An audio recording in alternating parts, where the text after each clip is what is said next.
When you think of Japan, you probably picture a place with really strong, deep-rooted family traditions, right? Well, what if I told you there's a statistic about modern relationships there that pretty much flips that whole idea on its head? Let's get into it. Here it is, 65%. Let that sink in for a second. That means almost 2 out of every 3 women in Japan are single. A number that high doesn't just, raise an eyebrow, it practically screams for an explanation. Exactly. How can that be, especially in a country so famous for its focus on family? It's a super complex issue, and it turns out the most common assumption people make about it is, well, it's just wrong.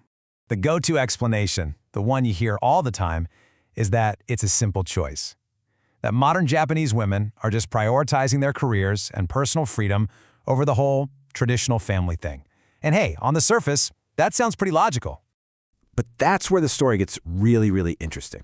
Because when you actually dig into the data, that simple idea of just choosing freedom, it completely falls apart. So this is really the core of it all. The myth is that it's all a straightforward choice for freedom.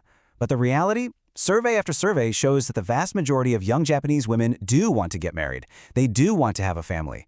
So the desire isn't the problem here at all. And that just changes everything, doesn't it? The real question isn't why don't they want to get married? It's if they do want to get married, what's stopping them? What are the hurdles actually standing in their way? And the answer?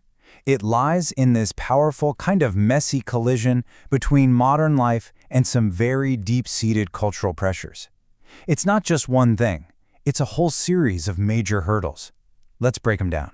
It's honestly like a perfect storm of societal pressure. First, you're expected to get a fantastic education. Then, you're pushed to build a serious career. And you're doing this in a culture famous for its incredibly long work hours. That leaves you with almost no time or energy to meet anyone.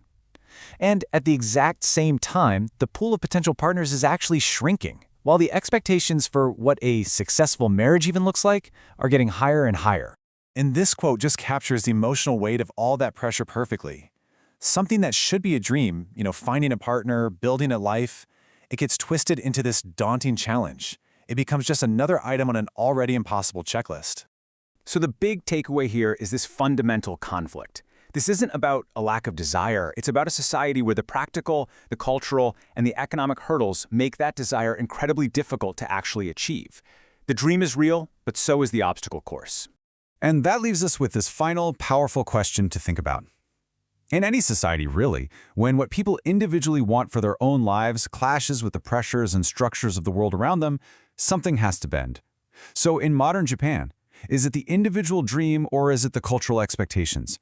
That's the real story behind the number.